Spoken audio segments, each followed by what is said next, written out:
Live from our studios at number 5, Ola Hansen, Lena Tessanom here in Accra. This is the Channel 1 Newsroom here on Channel 1 TV. I am Charles Osukumi. Coming up. Armed men block several Ghanaian vegetable traders in Nigeria amid rising cross-border tensions. Also in the bulletin, government receives first 100 buses to ease transport difficulties after prolonged shortages. Gomoa Dunkwa residents build their own clinic after years without a health facility. Gomoa Dunkwa, the hospital be our Bibi ni ajista waduko Gomoa. Tada so be yare and asa wa kobia. Moto tie brewa hapa. And later, residents of Todome Gemini in the South Dai district expressed relief as upgrade of their road in the area progresses. The road is no good at all. So if we take our goods like cassava, maize, pepper to Gemini, the road is not good. So when the driver takes us to Gemini, they take a lot of money with us.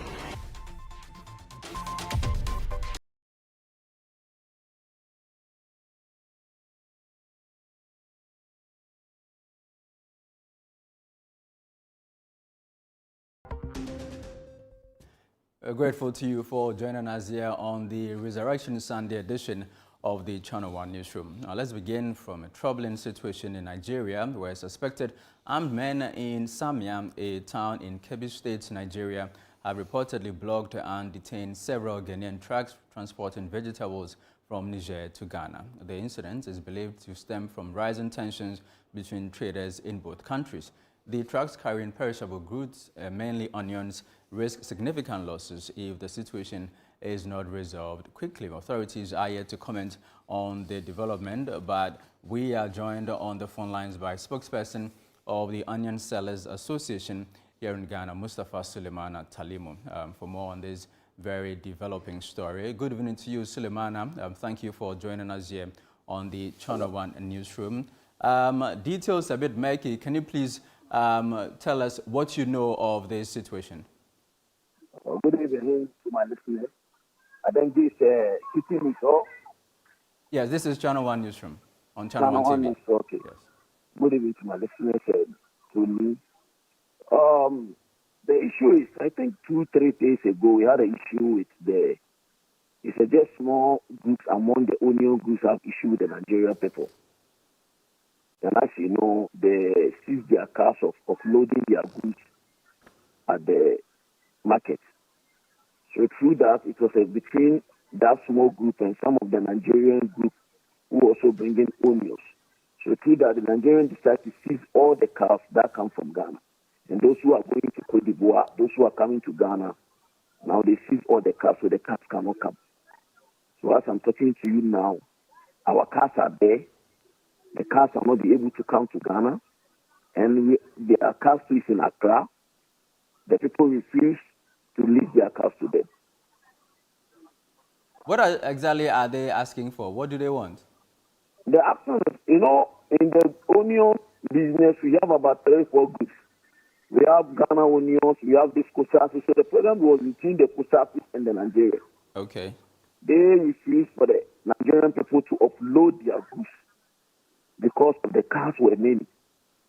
And I think they have a lot of conflict with them, not now. So instead of they refuse for them to offload their goods, and this thing has affected all the groups who are among the Onion Association. So about how many trucks are involved in this and how many traders? There are many because it's not only Ghana. It's all the trucks who are coming from Nigeria. They are saying that they are not going to leave the trucks until Ghana will leave their trucks for them. So yesterday we made the national security was there and we are talking. And there's something about this issue. It has turned to politics. Because it's some small group who are doing that. We have the big group who cannot talk. There's a small group who are doing that. They are thinking it's their government. So whatever decision they take, they have to pass by, either you like it or not. So that's the main issue. So, and in terms of this kind of business, we don't have to do politics. Because I'm talking to you now, people are going to Nigeria, they bought their onion. Now the onion, the cars have been seized, and the onions are in the car. And now we are in the hot season. So just imagine, within 3-4 days, this onion have to spoil. I mean, we know of the unfortunate situation in Burkina Faso some weeks ago. Physically, have any of our traders been harmed in this very unfortunate incident? No. This one is just like we even talk to them, and they are giving us the order that if we can release their cars to upload their goods, they also agree to allow those cars to come. So now, as I'm talking to you, we don't have enough of cars who are bringing the onions. So within some short days, you see, these things will not be able to stop. The onions will be very costly. Yeah, because it's just a small group. If you can quantify this in monetary terms, about how much are we looking at if the situation is not resolved in time? It depends. The moment, we're receiving cars about 60 cars, 40 cars. So now if it comes to a day, we don't even have to up to 10 cars. You just imagine. The two will be very expensive.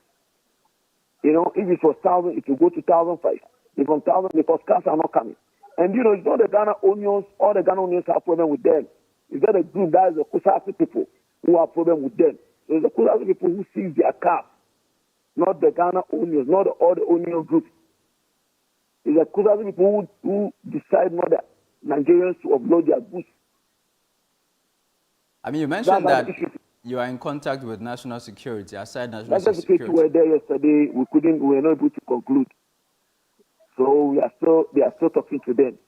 But now the conclusion is if the Kusasi people will be able to release the Nigerian people cars, Nigerians will. But the only unfortunately is the most sadness beside this issue is now all the cars are disputed.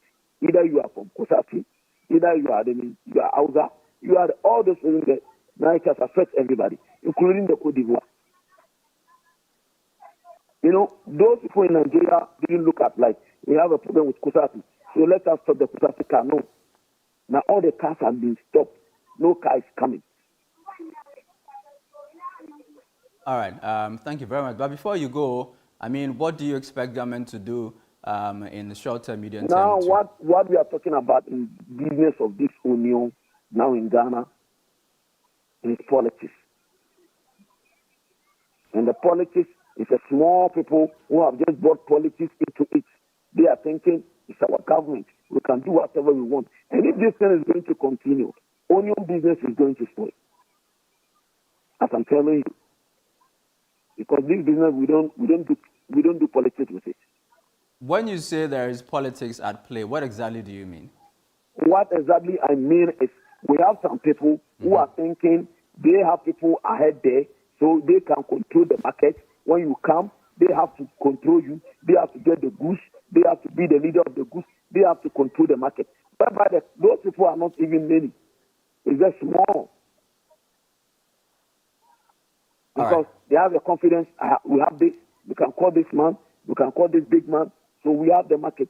Everything, because this one is not up to you to see somebody cars. It's not up to that. It's not up to that. Now, as I'm telling you, it's not going to affect you alone. It's going to affect me. It's going to affect you. It's going to affect the market woman. It's going to affect the one selling food. Now it's affecting those who are not even among the misunderstanding. Côte d'Ivoire is not among. Now Côte d'Ivoire is Accra Union is not among. Accra Union is. All the groups is only one group, but now it has affected us. So imagine if this car is being released and the onion is standing for 3-4 days. Do you know we are going to get import? All the onion is going to spoil. But then who's going to pay? It's going to be burden also. Sometimes we have to be patient. Sometimes we shouldn't put politics in some. And what we know is the government has to involve. It's not anything that we have to do with that, because now it has been in Burkina. It's told that people shouldn't go and bring tomatoes. Now it has opened. What if this thing continue? Nigeria is okay, fine. From now onwards, don't come and take onion there. We can't supply Ghana onion. How many onions are we getting in Ghana?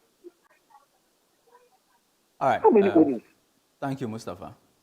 Thank you very much. So if any details, we'll let you know. All right. Thank you very much, Thank you. Mustafa Suleimana Talimu is a spokesperson for the Onion Sellers Association here in Ghana. Away from that, government says the first batch of new buses to ease pressure on Accra's public transport system have arrived. The move follows months of congestion and long queues, with officials hoping the rollout will improve capacity and reduce commuter delays. In January, hundreds of commuters in Accra were left stranded during peak hours as long queues highlighted growing pressure on the transport system. At a stakeholder meeting, Vice President Nana Jane Opoku-Agyeman assured that government was taking steps to expand capacity through the introduction of high-occupancy buses. I want to assure you that, yes, I hear the numbers of what was burnt, what is under repair, and so on and so forth.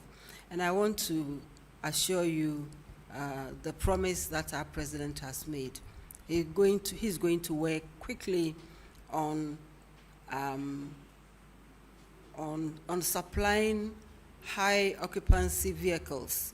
You know that about 90% of transportation in this country is fielded by the private sector. And we also know that, like your agency, they've also not had any support in the last 10 years. So we have a bit of a problem, not a bit, actually a big problem to do with public transportation. In an update, Minister for Government Communications Felix Kwachi Ofosu says the intervention is now underway. He disclosed that 129-seater buses have already arrived in the country, forming part of a total of 300 buses expected to be deployed. According to him, a second batch is scheduled for August, with the final delivery expected in November. Officials say the initiative is aimed at improving transport services and easing pressure on commuters in the capital. Authorities at the Kumasi Central Prison say they support reforms aimed at reducing congestion and improving inmate welfare. They believe legal interventions, including alternative sentencing and case reviews, could ease pressure on the facility and improve conditions for inmates. Our Middle Belt Bureau Chief Hafiz Tijani has more. Officials at the Kumasi prison say efforts to decongest the facility are already seeing some impact through initiatives such as the Justice for All program, which addresses prolonged remand cases. They say continued reforms and legal interventions will be critical in reducing the number of inmates and easing the burden on the state. I think currently there's a bill on parole being sponsored by the Ghana Prison Service. So once that goes through Parliament, is passed into law, then I believe other forms of non-custodial sector will also now follow suit. So that when someone is convicted, then the judge has options, so that doesn't become an automatic custodial sentence, like it is currently for most offenses. So that's why we are looking at law reform, and I believe this is the way to do it. Authorities are also calling for increased public and media support for the Ghana Prison Service as they work to improve conditions within the facility. And then to also make an appeal to all who want to support but don't know how. The prisons are part of society, and the prisons play a key role in public safety. The call follows an intervention by the Member of Parliament for Old Tafo, Vincent Eko Asifua, who has taken up about 20 inmate cases to pursue pro bono appeals. I feel crowd here. The legal representation so can my lawyer need it. Now meaning what it takes to have some people here at the prisoner. Any can say omuwahampo. In fact, there are some of them are just because of a lack of legal representation. And a more mobile piwa. The son at Tedia. And yes, you more legal representation. Now you go by way of an appeal. Some of them are. Begidi is able to me.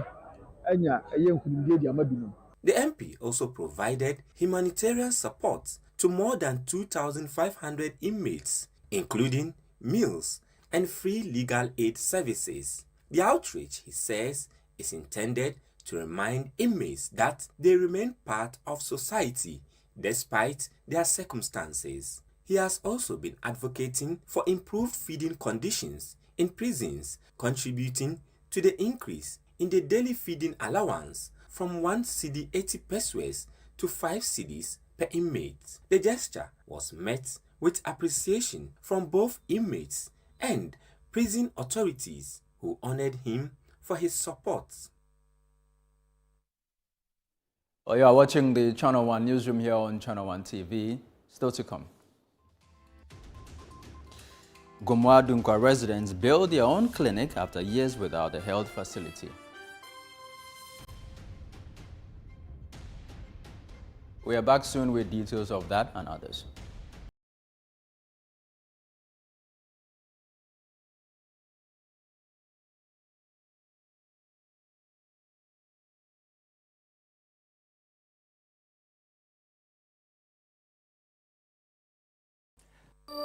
The best part of going home is family. Sit up! Hey, mommy, my wife is cooking something delicious. Go here. Hot pepper sauce, spicy. Lizzie Shito, the Shito is Shito.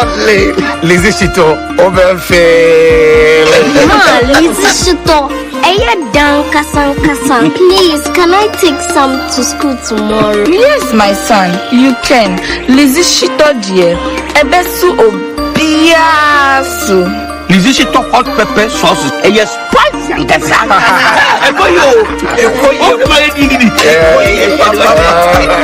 Lizzie Shito hot pepper sauce is spicy. For bulk purchase, kindly contact 050-168-3344 or 050-155-0998. This advert is FDA approved.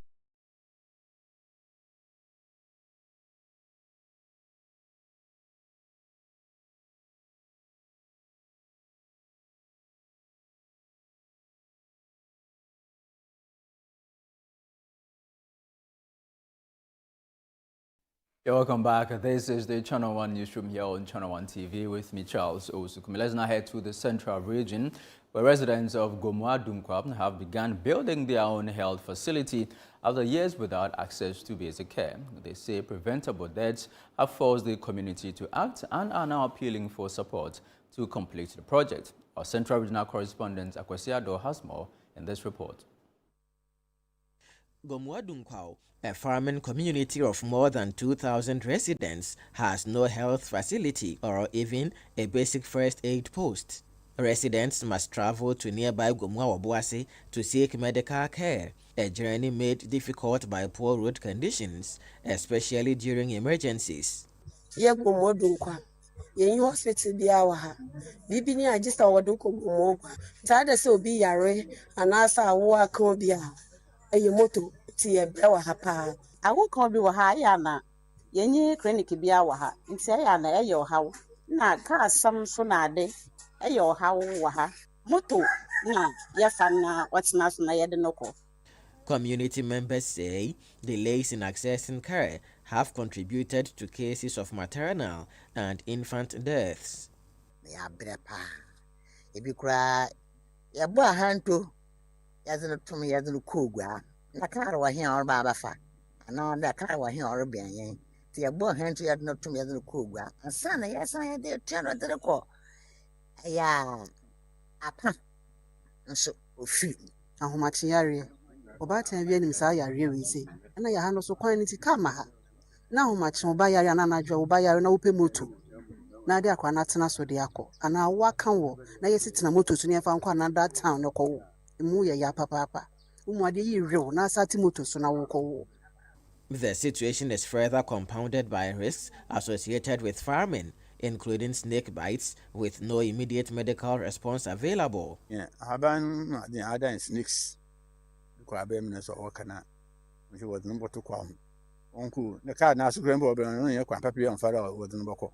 Na ye ya de obi boko habem na asem botun no ba bekrum ha ma ayasa yin ha. So wo ma no dun ko be fufu. Odu ogua na obe yen bodu ho no doctor sian po aponpon no kofi. Nti ye de ma oba ha yo ha. Nti meseda afiala wo mo en minwi. we dam chip compound ni na say am ya adum na so bi kwa abem na bi say etumi asan ya ma atap. In response, residents launched a self-help project 3 years ago to construct a health facility with accommodation for staff. However, progress has stalled due to a lack of funds. The facility we did have 3 nurses, 1 midwife and 2 nurses who can assist the community. So in the accommodation, we have factored all the accommodation in. So if the nurses come out, they have their residence here. It's coming from our own sources. As a development association, we are contributing small to complete this project. But it's very difficult for us. Community leaders are now appealing to government and benevolent organizations to support the completion of the facility and improve access to health care. I learned that Assembly they have a common fund, so our share, they have to come and give us our share to complete this one. Well, I thought that government said every district have to get a chip compound, every district. So we are appealing to the DC and the MP to come and support us with this one, so that we can benefit from it. This is Yasha's Mekudri, and what in every few, Aban Humobo, no more say anything. I fear you. This is a community initiative aimed at bringing healthcare to the doorsteps of the people. However, these residents are appealing for external support towards the completion of this health facility. For the Channel 1 Newsroom, I am Akwesi Ado, Gomoa Dunkwa, Central Region. Now to the Oti region, where residents of Dambai and surrounding communities are raising concerns over growing pressure on the local health center, citing inadequate infrastructure and staffing. Health workers warn the situation is affecting service delivery. Our correspondent Desmond Salasiago has more.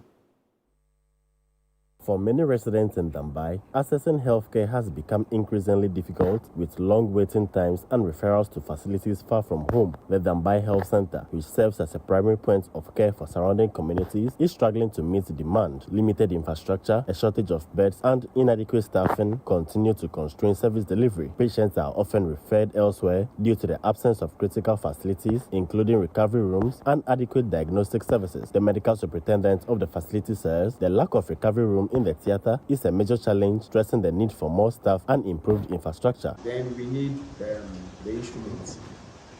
Okay, instruments, you have to buy more of the instruments. The ones we have are for the CSD. We have only 2 sets of instruments for CSD, which normally we have to balance them and use it. We are praying that we can get more of the instruments and we can arrange it.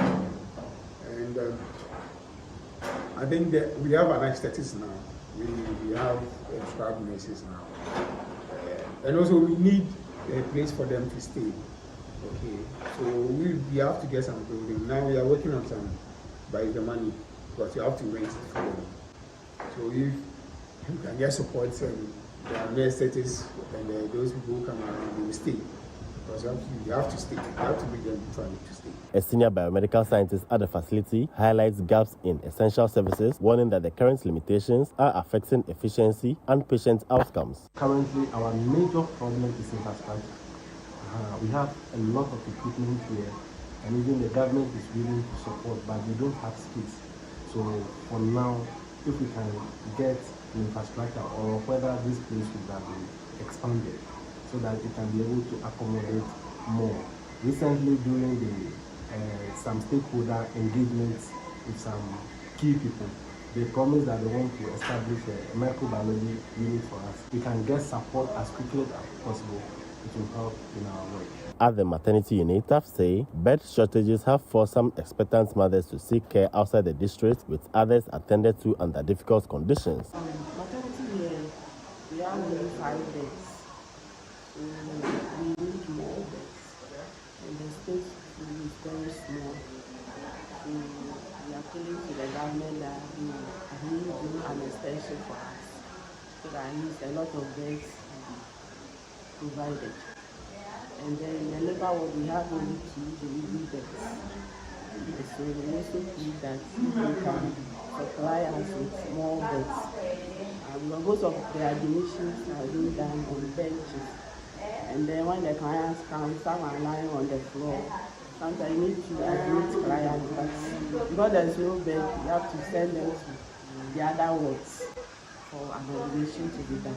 The head of administration is calling for a comprehensive upgrade of the facility, including expansion and increased staffing to meet growing demand. What we are doing in the current month, we are working very hard to be able to transform it into the full hospital level with the primary healthcare facility. Yeah, so as you look at this place, you can see that we lack what we call infrastructure.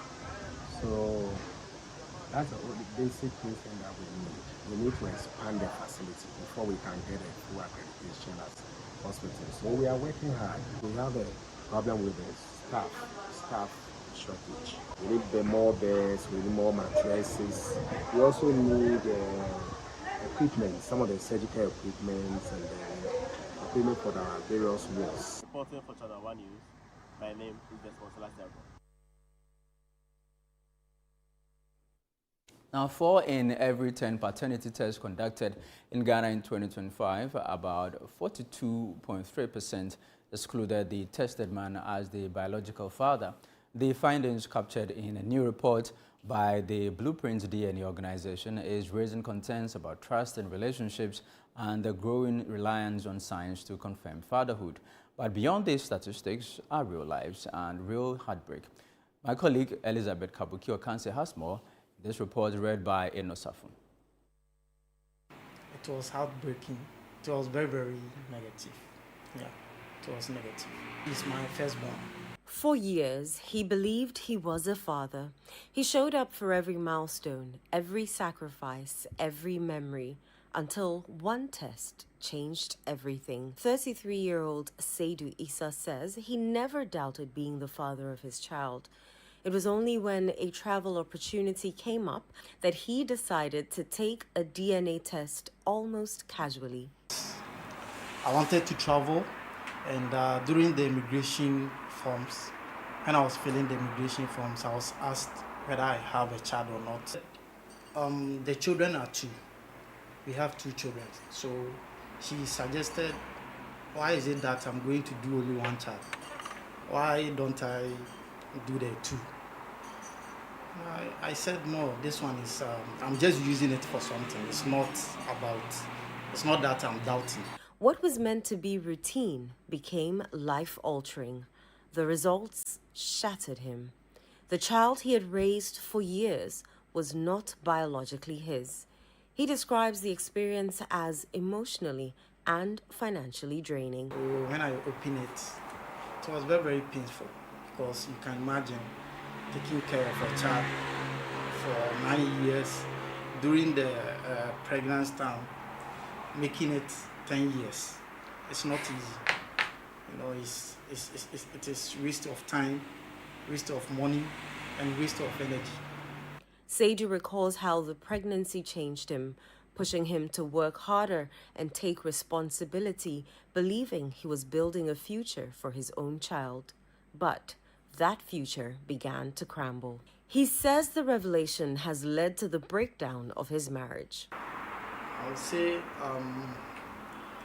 the marriage is no more.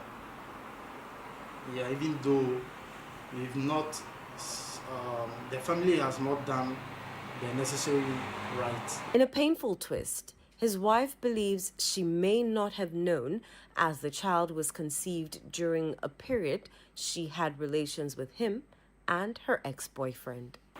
She confessed that she was dating someone before I met her, so maybe during that time, yeah, maybe both of us, I and the unknown person, maybe both of us had sex with her. Seydou's story is not isolated.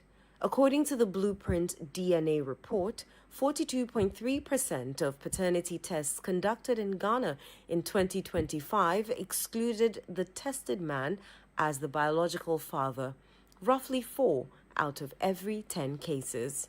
Medical Director of Blueprint DNA, Dr. Abeku Gansa, explains that exclusion rates are higher among older children, as many tests are conducted later to resolve long-standing doubts.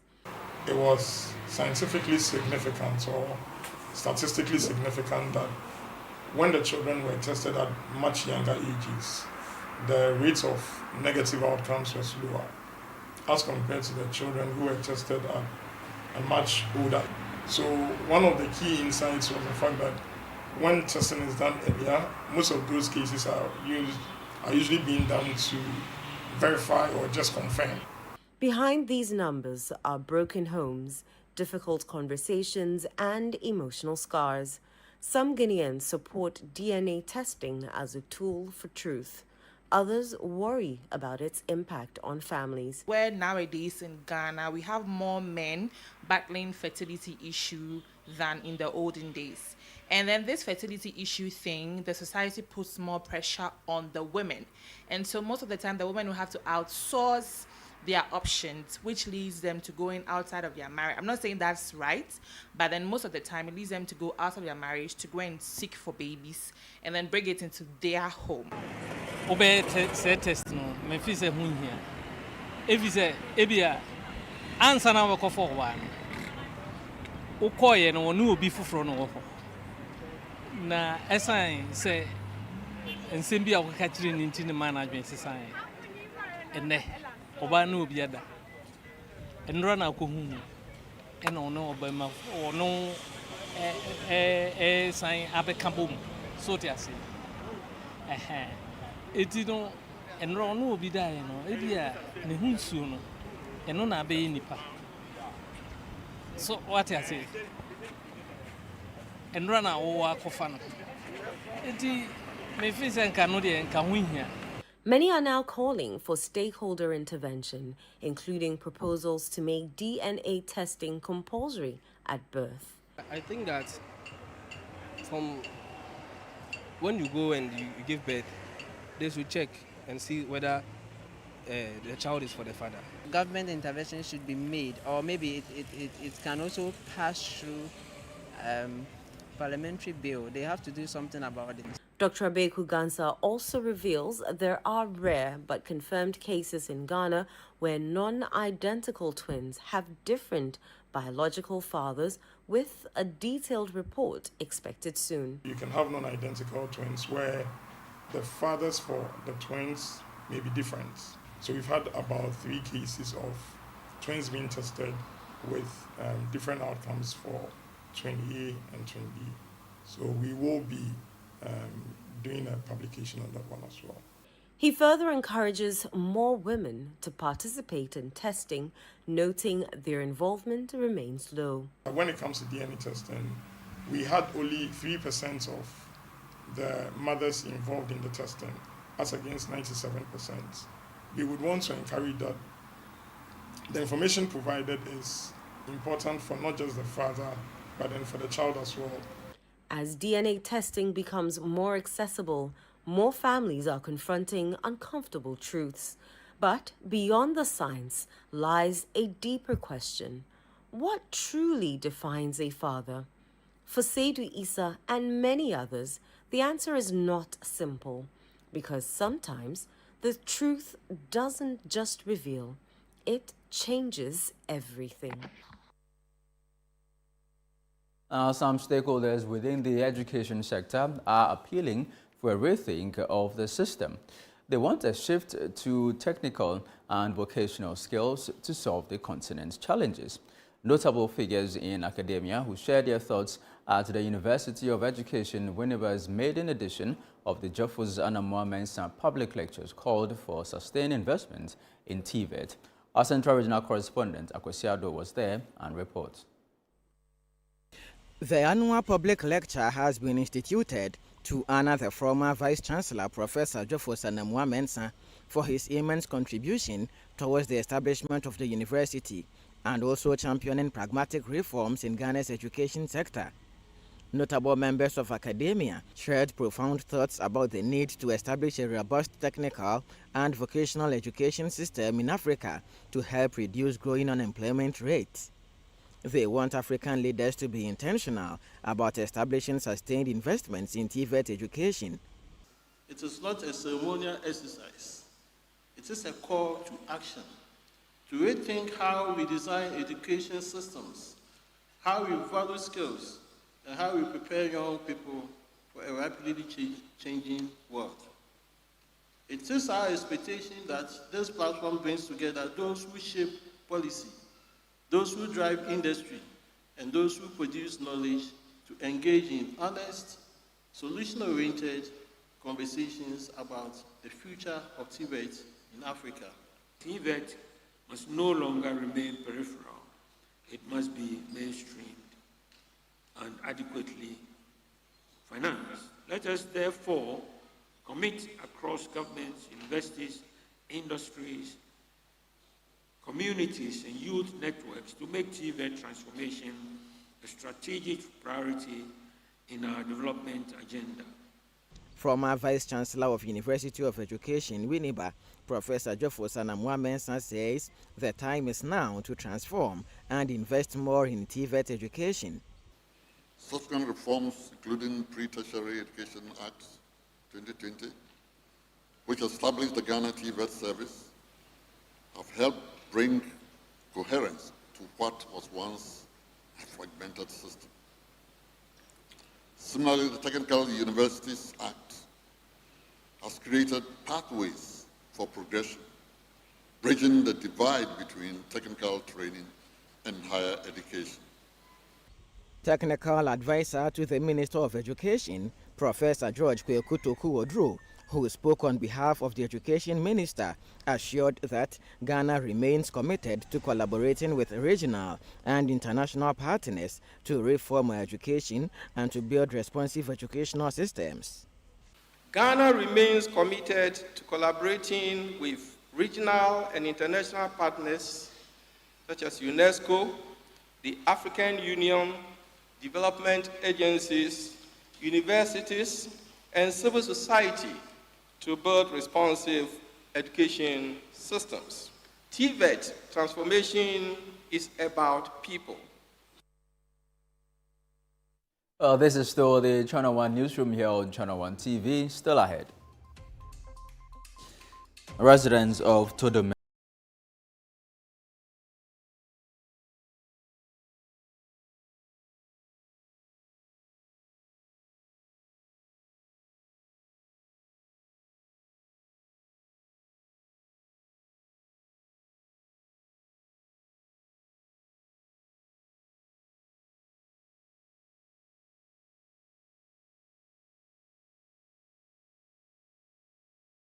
to relocate from your company office or house, whether across cities to another town or halfway around the country, you want a moving company you can depend on to get you there? Let me introduce you to Logistics Movers. We are here to help you every step of the way, from planning the move to unpacking the last box and settling into your office or home. We have the expertise, experience, and market understanding and offer fast, reliable, and professional transportation services in Ghana. Our main thrust is to successfully move your business, household items safely, on time, and hassle-free. You can call us on 0246 833 539 or 0244 342 465. You can also send us an email to info@logisticsmovers.com or check our website www.logisticsmovers.com. Why expose your company or household items to theft or damages when you are relocating if it's avoidable? Logistics Movers, we help you relocate.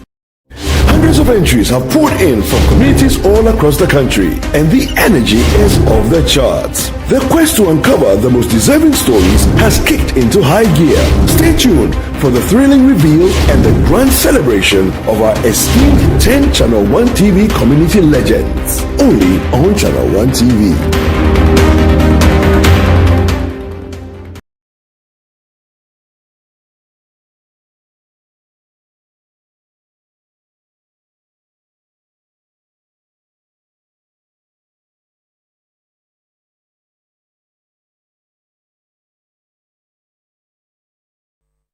Thank you for staying with us here on the Channel One newsroom. Let's head to the Volta region where work is progressing steadily on the Todome-Gemini Road in the South Dai district, bringing relief to motorists and residents in communities along the stretch. The 24.7-kilometer stretch, which is being undertaken by Sanam Ghana Limited, is expected to be completed in October 2027. More details in this report. The Todome-Germany road is considered a critical economic road given that Germany serves as a major trading center in the region. The road also serves as a major link between communities such as Peyibome, Tate, Tupelime, Tongo, among others, who serve as the district's food basket. First, the road is no good at all.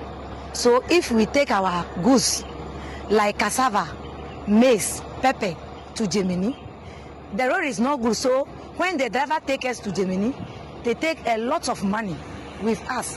So when we reach Germany, the goods we sell, we don't get plenty money because of the road. About 4 years or 3 years now, the road is not good for us. But this year, we are okay with the road now. Our motor, they are moving well. We don't have any effect on our motor now. Everything is on the road now. So we like the way they are doing the road. But just that the runabout here is not good for us. Today we nearly get an accident here. So they should watch the runabout for us. They are doing correct work. They should have patience for our work so that the road can last for us for a long time. Not that 2 years, 3 years, we have a problem with the road. But under government's Big Push initiative, construction works began on the 24.7-kilometer road in October last year. Project title is upgrading of Todome to Parliament to Germany and Germany townways. Early October that we started these projects. So since when we came, the road was terrible. But now if you look at the condition of the road, it's far better than what we met the initial stage. So far, when we came, we did the clearing. We have done all the concrete work that we have in the projects documented. So far, we have even exhausted it. We have views that we are working on it. So now the concrete work that we are doing also, when you come to the culverts and the drainage, the continuing drains and the constant studios, or you have exhausted it. So all what we are seeing now is the view. So the project is for 24 months. So we intend to finish it even by the close of this year, because looking at the way we are moving the project, we intend to complete it ahead of schedule. So for now, when we look at what we have done, we are far ahead of schedule. DCE for South Dai says the Assembly is keenly monitoring to ensure timely and quality execution of the project despite the commendable progress made so far. As a district chief executive, we have a duty to monitor whatever projects come to our district. On weekly basis, we visit the construction site. We tour the road to see whatever is happening. If there's any challenge that we can help as a district, we do that. We also look at quality of work that is being done, myself and my engineers. But to be honest, throughout our visit, we've seen they are doing a good job. And the speed is also good, coupled with the quality of work that they are exhibiting. So we want to say thank you to Sanam Ghana Limited. They are doing a good job. Our people are happy. If you interview them, you will see that they are happy. They are only waiting for the completion of the project.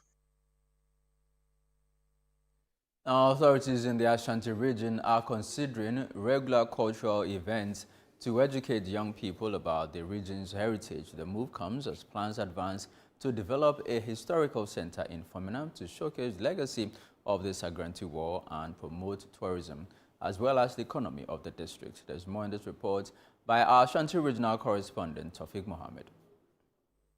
The Ashanti Regional Minister, Frank Amwakohene, says there are plans to institutionalize cultural education through annual or biannual events.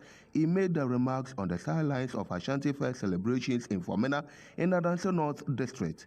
The minister says the initiative is aimed at giving young people the opportunity to understand and appreciate the rich cultural heritage of the Ashanti Kingdom. My answer has come out from the historian that we get received every 6 months. Even if we are unable to have it at a grand scale of this nature, we will engage the Ghana Education Service so that from time to time they will be able to organize the students. So that even without us and in our absence, they would be able to experience such an opportunity. He adds that such events will help preserve history while passing it on to future generations. Brings to light the value of the repatriation, advocacy, and resolution that was led by His Excellency the President of the Republic of Ghana at the UN, and the reason for which it is important for our dispensation, so that importantly the artifacts that were lost from our part of the world, Ashanti region, Ghana for that matter, will be brought back unconditionally, so that our generation will get the opportunity to feel and know the toil that our forefathers saw for the illegal invasion of our land. Meanwhile, the District Chief Executive for Adanse North, Charles Kofi Ogbe, says efforts are underway to construct the Formina Treaty Center in collaboration with Angegold Ashanti and the Adanse Traditional Council. The facility is expected to highlight the history of Sangranti War and boost tourism in the area. So it's to open the cultural and the tourism potential for the district. So after this program, we know that foreigners or anybody who wants to learn the history of the Ashanti Empire, the British Empire, the wars that were fought between them, will not leave Formina out. So definitely they will be also coming around. And the good thing about it is that through the Adanse Traditional Council, together with AGA, we are building a treaty center. That is where the monument is. He also revealed that steps are being taken to retrieve artifacts looted during the 1874 war to be displayed at the center, further enhancing its historical significance. And as I'm speaking to you now, Nana Danse Hene is outside the country trying to solicit for all the artifacts that signifies the 1874 war, that signifies is to be placed at the center for tourists and for students to also learn the history.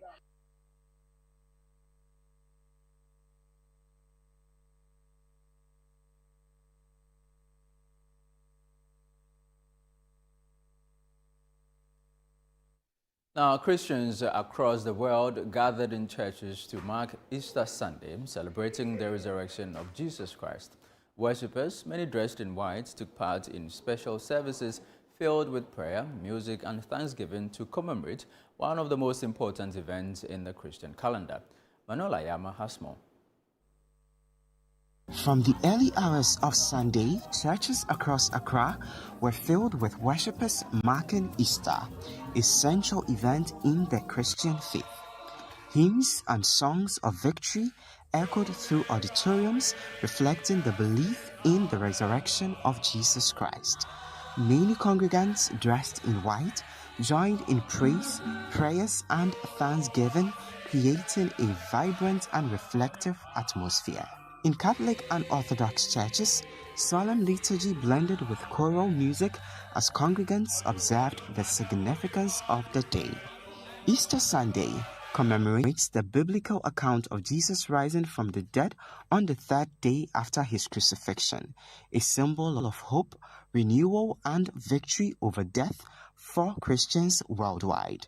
Religious leaders used the occasion to remind congregants of the meaning of the resurrection and its relevance to daily life. It is what you do. It is what you do that shows whether you believe in Christ or you don't believe in Christ. It is not what you say. I pray to God that we shall all have that devotion that Mary Magdalene had. Amen. On this Resurrection Sunday is that it will be an opportunity for us to realign ourselves to the example that Jesus Christ came to give to us, to be ready to go the extra mile as he sacrificed his life for us, to reflect his love for each other, forgiveness for each other, and also to put aside habits that are not helpful. For many worshippers, the day also offered a moment for personal reflection and celebration with family and loved ones. I need to take time to reflect more about my personal relationship with my God. And then he dying for our sins shouldn't just mean anything, but I have to repent for my sins and then be conscious of my efforts and my daily living about he dying on the cross. It's a special day, a day Jesus resurrected. It's a day of power and encouragement, and we know that no matter what you are going through, definitely you will rise up, just as Jesus rose. My family and I, we actually have a normal, or I say, culture. So on Easter Sunday, this after church, we'll go out. I go out with our family. I have a large family by the grace of God, so we'll go out with the family. And then maybe on Monday as well, we'll take the children somewhere. The Monday is normally for the kids. You know, we take them to a playing ground and then they would play. So it's also a season that we also have a family kind of time, family time. Meanwhile, Channel 1 TV marked the occasion with a special Easter program featuring live music led by Pastor Mauli Chikata.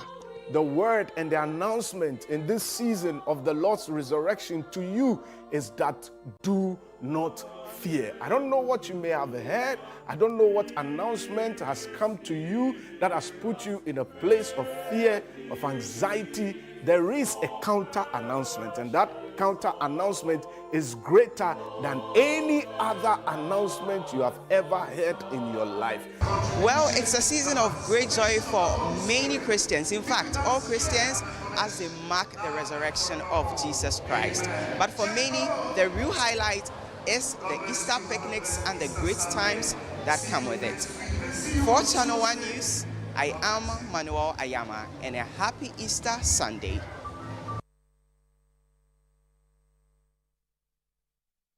Well, this is where we end this edition of the Channel 1 Newsroom here on Channel 1 TV. But before we go,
Wow, this is 1998.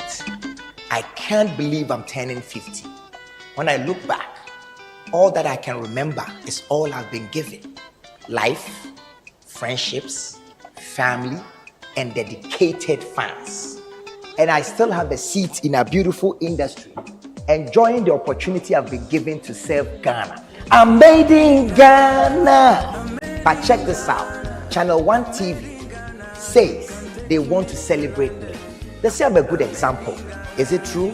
For my 50th birthday, I'm going to build a pediatric emergency center at Menchia Hospital. That is why all these young and vibrant celebrities are coming out to Plus 233 on the 18th of April to come so that we throw this amazing white party together to raise money for that hospital. Kwame Eugene, Kiddy, Kimpaluta, Amrado, Miss V, Sister Fia, a free year, Kwabna, Talent, Abiana, Akwabwa, Abochi, Brothers, Raskuku, Adina, and another friend of mine, Andy Dusty on the 1 and 2s. He is not young. 9 p.m. till you are tired of listening to great music. I know that Channel 1 wishes that they could bring all of this excitement for free, but because we are trying to build a pediatric emergency center at Menchia, please be happy to pay 1,500 for VVIP and 1,000 cedis for VIP. See you there.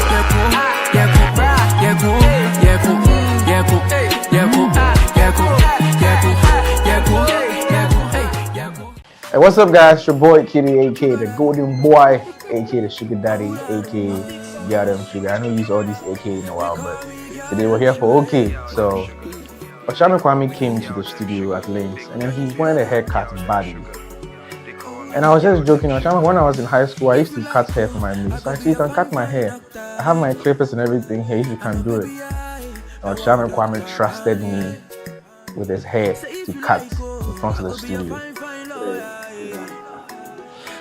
So on this day, I just want to give a huge, big, special, sincere from my heart happy birthday message to you, Oshama Kwame. And I will be performing live with Oshama Kwame at Class 233 Jazz Bar and Grill on 18th April. I need everybody to come through and support. It's going to be a night of 50 songs and love. It's your boy Key. Love. Boom.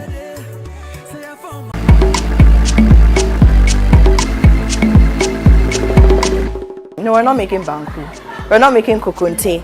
We're just stripping it all the way down to one of my favorite things, a sweet dessert. She is a very distinguished human being, a woman being. Please, round of applause for Abba as she comes in. Thank you, thank you.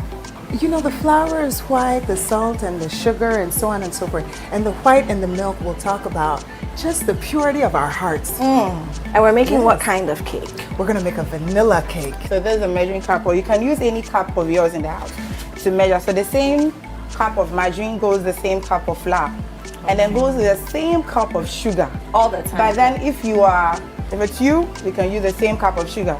But any other person, kindly use half because it becomes sugary. So it's Hollywood. It's Hollywood. Like it or not, I always it's Hollywood. wanted to go to Hollywood. You always hear this is where the movies are being made.